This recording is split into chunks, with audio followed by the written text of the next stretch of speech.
Is it 8 o'clock? Good morning. Good morning. It is 8 o'clock and I call this Dunwoody City Council special called meeting to order on June 16th, 2025. Unless there's an objection, seeing no objection, the meeting is called to order. Councilman Lambert, can you lead us in the invocation and pledge, please? Please stand as you're able.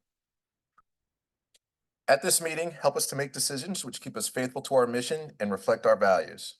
Give us strength to hold to our purpose, wisdom to guide us, and a keen perception to lead us. And above all, keep us charitable as we deliberate. Please join me in the pledge.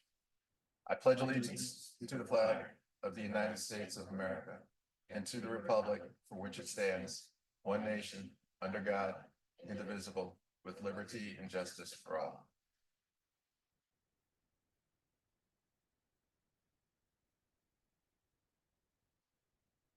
Do you read this, Sharon, or do I? That's fine. I do. I can read it. Go ahead.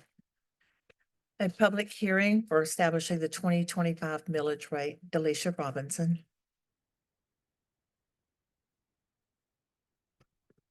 Good morning, Mayor, City Council.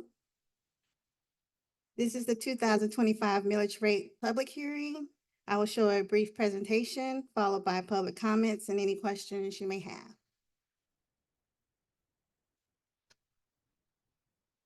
First, we wanted to start off by saying the state law requires cities to hold 3 public hearings stating they're increasing taxes.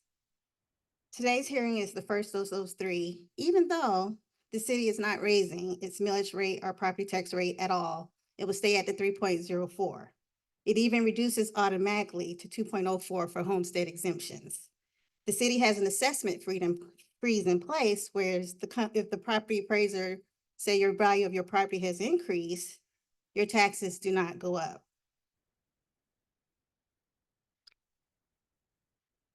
Currently, there are 10,868 homes in Dunwoody that will have no increase in their city taxes this year. That's over 85% of the homes in the city that have applied for and have been approved for this homestead exemption. So once again, if the value of their property increase, the city taxes do not.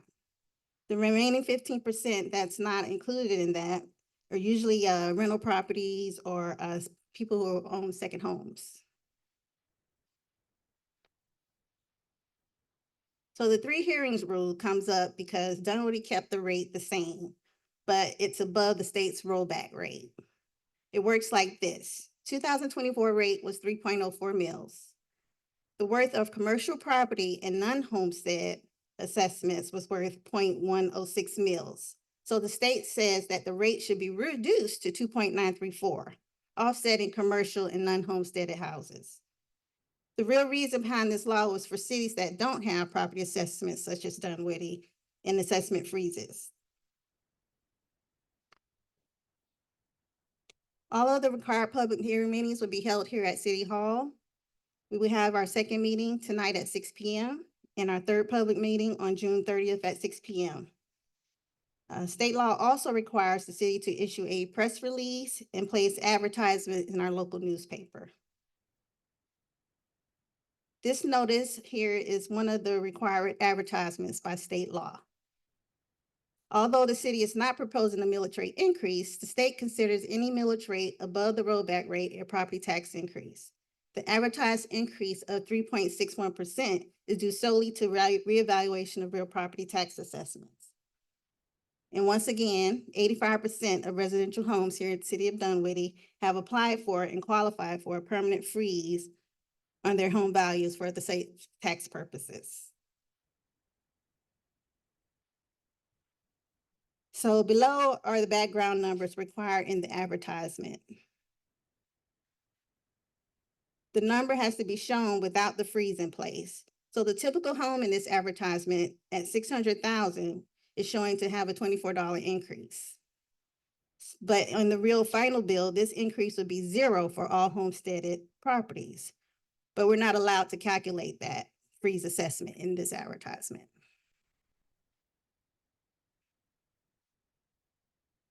State law also requires the advertisement of the tax digest for 5-year history.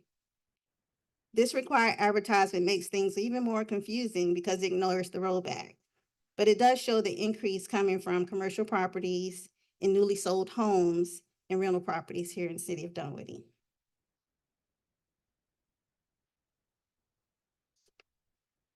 So we just wanted to share with you your typical tax bill using the 2025 rates. This is a breakdown of what a typical Dunwoody home tax bill would look like. The vast amount goes to the school system, which is about 80%. And you see in the top right, 5% of that tax bill go to city operations.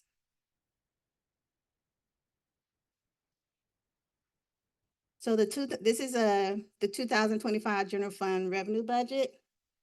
The city's fund budgets are, oh gosh, was passed in October 2024, but like municipal budgets, it's adjusted based on current revenue estimates.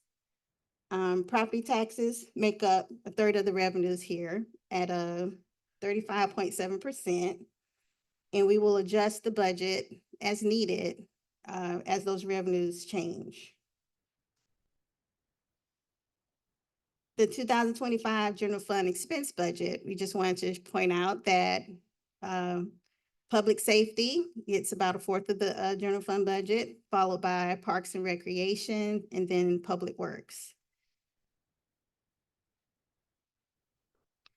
So staff recommends that we adopt the 3.04 mills at the June 30th meeting after the 3 public hearings and adjust the revenue accordingly. Thank you. Thank you. All right. I'm gonna open the public hearing. There'll be 10 minutes per side. Sharon is our timekeeper, I believe, or Jessica. And we'll start with anyone wishing to speak for maintaining the current millage rate. I guess that's the best way, or establishing the current millage rate at its current level. Come forward. Seeing none, we'll have 10 minutes for those opposing, keeping the current millage rate the same. If you'll just approach the microphone, Mr. Hickey. Oh, come on up. You'll have there's 10 minutes.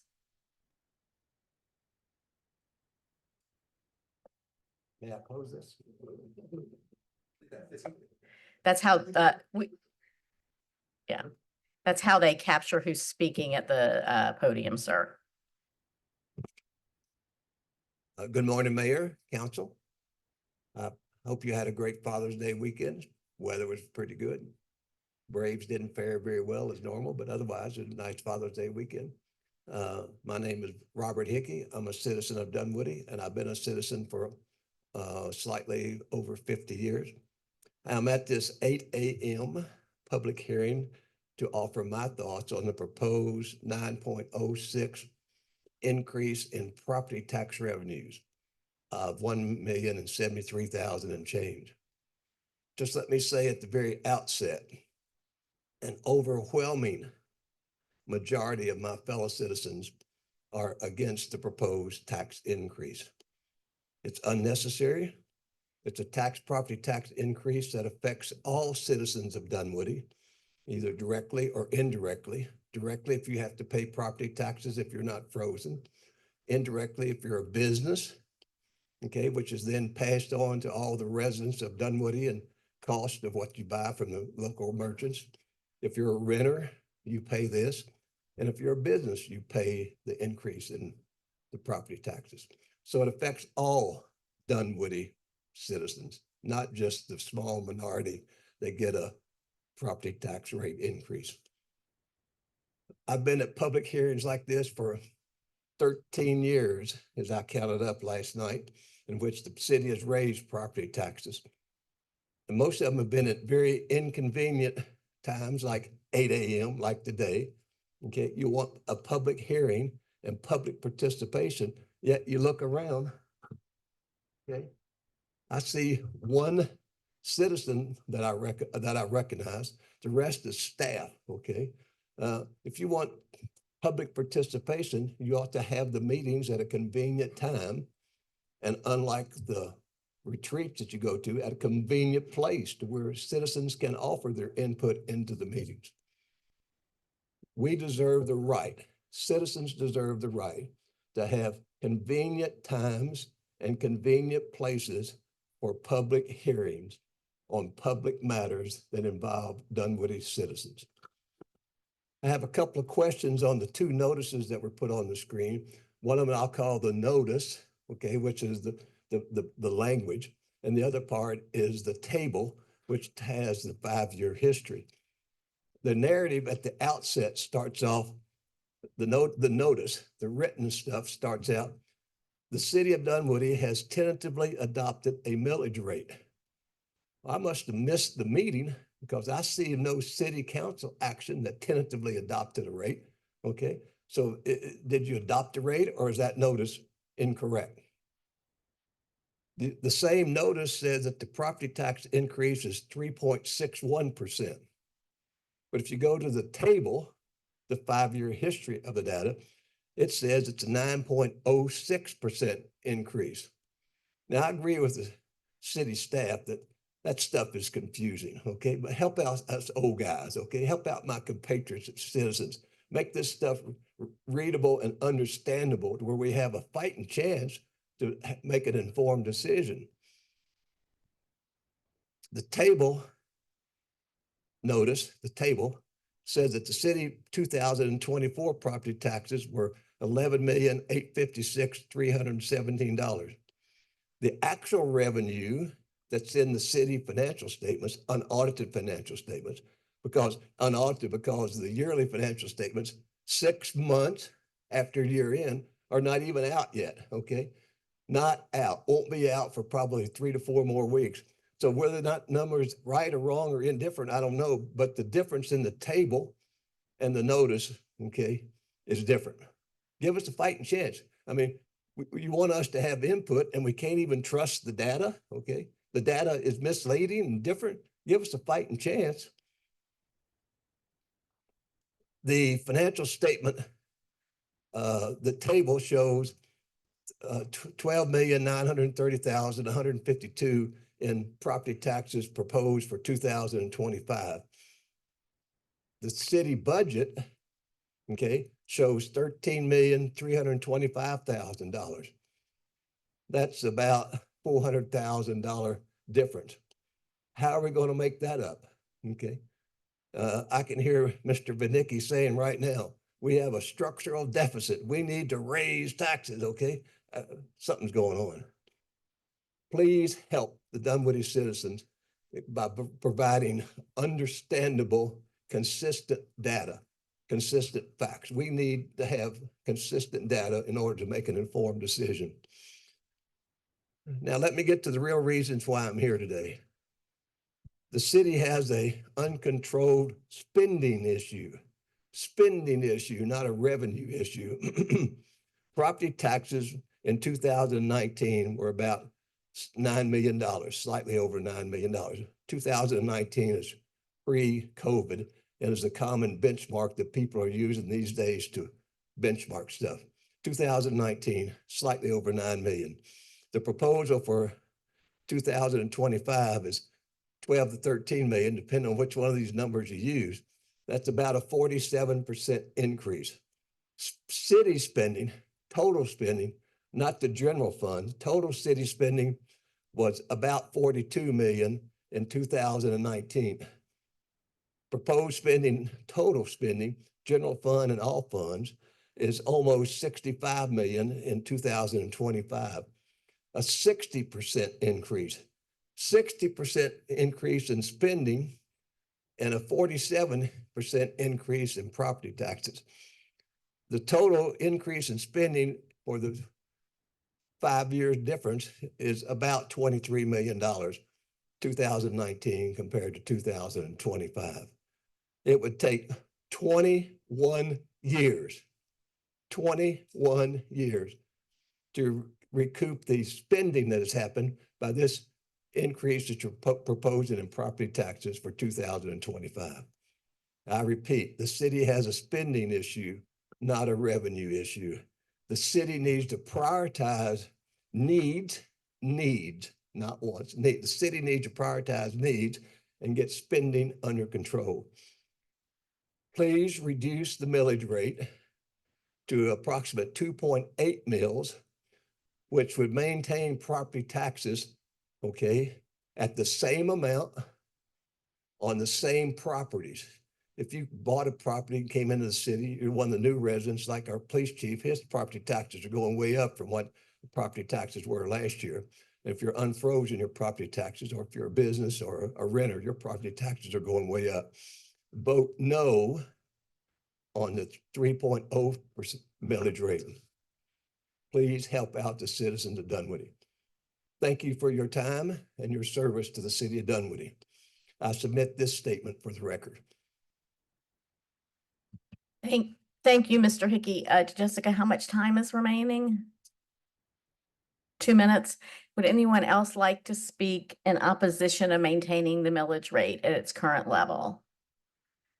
Seeing no one, I close this, the public comments. I close the public hearing, and now it's council discussion questions of staff. Come on up. I want to clarify something, Ms. Robinson, you said, just because, just because. When you were going over the pie chart of where the funds go, you said public safety was 25%, but it's a little closer to 40%, correct? So just, or you said it was a quarter. I just want to make sure. I think that's important. And I'll start with questions, comments. Anyone? Tom? Yeah, thank you. So I just want to make basically just a few comments because this is very confusing. And it's confusing not by the city's design, but because of the requirements that we have to follow by the state law. And what made it a little bit even more confusing this year is there were some changes in state law that allowed it to be this to be reported in one of two ways. And the county and the school system decided to do it the old way. The city elected to do it one of the new ways that was allowed, which we felt was much more transparent because it showed a dollar figure. But so there's two different ways of calculating it. You know, everyone probably got this within the last week or two, which is all the homeowners, which is your appraisal report and tax estimate. But even what's showing a dollar figure is confusing, I believe, for most residents, because that's not actually, it's an estimate, but that's not what the typical homeowner is going to pay.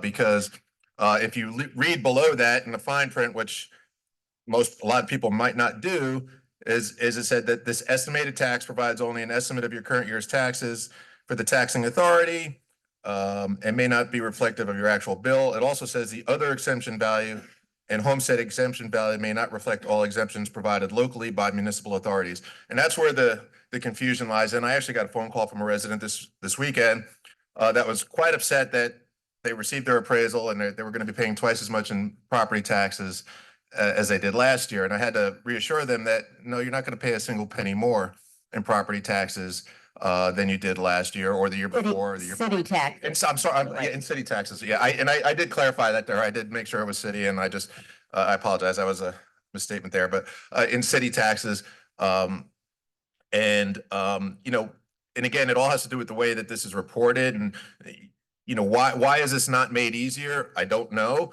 But I think one of the problems or one of the issues is out of the 537 municipalities in the state of Georgia, to my knowledge, Dunwoody is the only one that offers a frozen value and a 1 mil exemption. So the benefits that the Dunwoody homeowners get that qualify for those homestead exemptions, to my knowledge, are the only residents in the state of Georgia that get that. So the legislation isn't going to tailor statewide policy to suit just Dunwoody. So I think that's one of the issues. But you know, and Delisha, you put up the pie chart of where your money goes. I think it's always good to put things in perspective.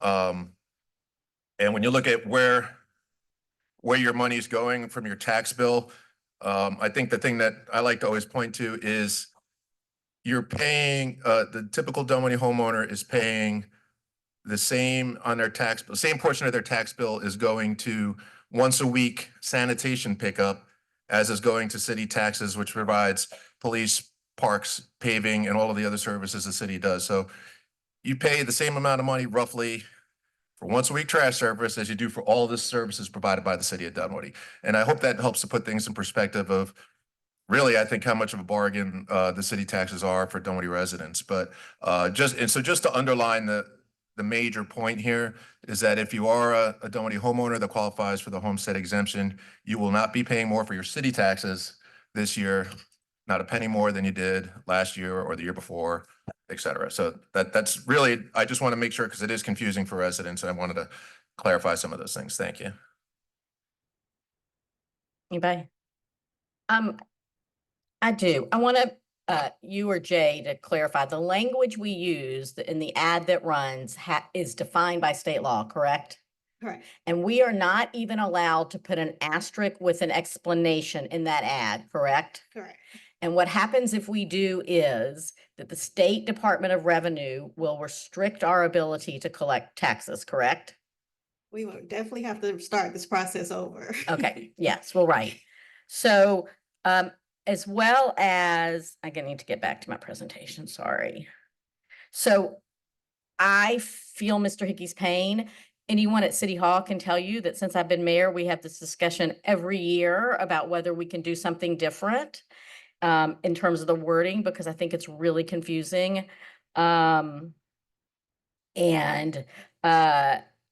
What is somewhat challenging. So I think Tom kind of had it reversed. So there was a state law that changed where cities and counties could opt into a freeze of assessed values with an inflation factor of up to 3%.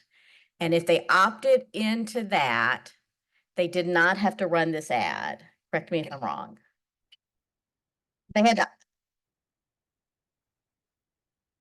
Yeah, but if you opted in, no, I'm saying it wrong. All the laws still applied for. Oh, they even didn't if you fix that. it. Okay, because they had talked about that originally. Okay. But the challenge we have is that our millage rate and was not changing, but we still have to run the ad. That was also supposed to be one of the fix, because we're not the only city or county that causes confusion in. They maybe made it more complicated because they allowed local governments, which includes school systems, to certify a rate early and then not have to publish your estimate. So everyone in Dunwoody who got that thing that the notice of assessment saw only their city tax estimate on there.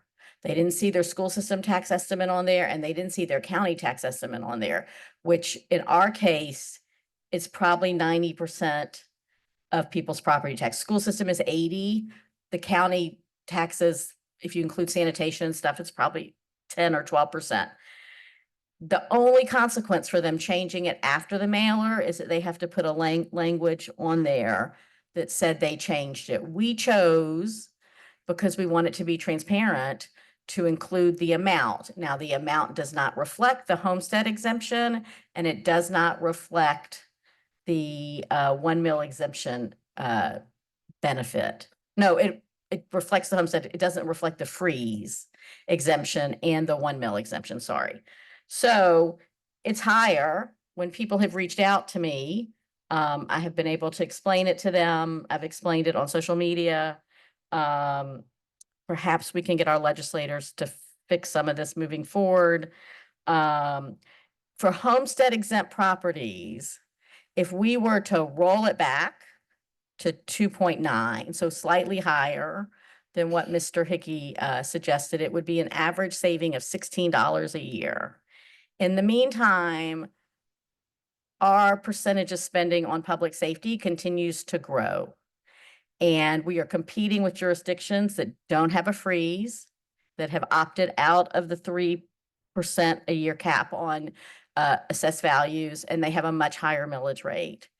And I have said before that we are competing with jurisdictions where the mayor can wake up in the morning and go to his or her city manager and say, today I'd like to give all my police a $10,000 a year raise.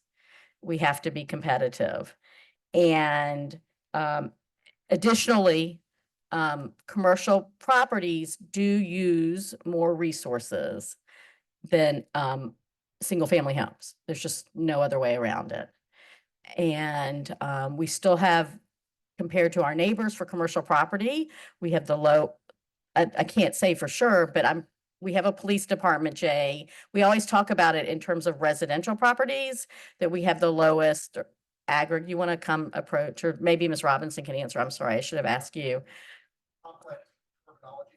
Right, Within DeKalb County. right, The city of Dunwoody, when you add the city, the county, and the school taxes, and I add those three because some cities opt to use the county services. right. We have the lowest aggregate tax rate. In other words, if you're a homeowner in this county, Right. you can't have a lower total tax rate than you can in Dunwoody at this point. Okay, so is it similar for commercial properties because of the millage rate cap? 3.04, it'd still be for. Because in Brookhaven, they have a 5 mil, 4 to 6 mil special tax district for commercial property. That's for certain areas is much higher in Yes, Brookhaven. for commercial. For other ones, I don't know their math. Okay. exactly. All right, And- but go And I ahead. just want to comment, Jay, correct me if I'm wrong, but that aggregate tax total, we're the lowest, and that's before the 1 mil exemption is included. So it's even a mil lower. So we're the lowest even without the 1 mil exemption. Based off of 2024, since not everybody's adopted, yes. Or Ms. Robinson address the adopted a millage rate in the ad. That is what we say, and you always run it before you adopt a millage rate, correct? Actually, that's even probably a really good question. Is the way, just for those that know, there's a state code that overarchingly reaches all of this and defers a lot for the Department of Revenue to create the rules and regulations over the advertising. As somebody that's gone down to Tradeport annually to make sure Digest gets certified, they are incredibly zealous, and I'll use that word, at making sure that things are exactly as they appear in the rule. One of the things they used in this terminology is that the governing body, in this case, the city council, proposes to discuss. There does not have to be a precursor action off that. The precursor action is the advertisement itself. So to do something opposite that would actually be in violation of the rules of the Department of Revenue. And then they have certain requirements about what times you have to have the meetings, correct? Correct. What they want to do is encourage it at multiple times. And having been a county employee, most county commissions meet during the day. So some of the requirements are at least one must be at night. For those that have looked at the ads we have here, we actually have 2 of these meetings at night and 1 in the morning. If we move the morning one to the night meeting, anyone with a night job could never attend. So part of the reason for having an option here is so that those people that are busy at night with even family, with other church or school commitments, can possibly make it to a different time. It's to encourage participation, not limit it. Thank you. Thank you. So we would hope that people might stop by on their way to work in the morning. Who knows why people don't come to meetings? All right. Any further comments? Joe? Yeah, the greater public, they know how to reach us. Right? So we have a website. We're very transparent. You can look us up. You can send us emails, right? So they knew that. And the whole public safety, we know that is our job number one. And we are just we are a 51,000 resident city, but if we cannot have a police force that just represents a 51,000 person city. We have to have a police force that represents 150,000 people. That's how many people that we have coming through Dunwoody each day, and there's 100,000. And on average in the Southeast, our budget is probably about 10% higher for public safety than the other cities in the United States in the Southeast region. So we're spending additional 10% out of our total general funds on average compared to other cities in the Southeast toward public safety. So I agree, public safety is the number one job, and we need to do everything we can to encourage and support that. Thank you. Thank you. Any further comments? We'll see you at 6 tonight. Oh, I need a motion. Any council comments? No. No executive session. I need a motion to adjourn. Move to adjourn. Second. Favor? Aye. Any opposed? See you tonight.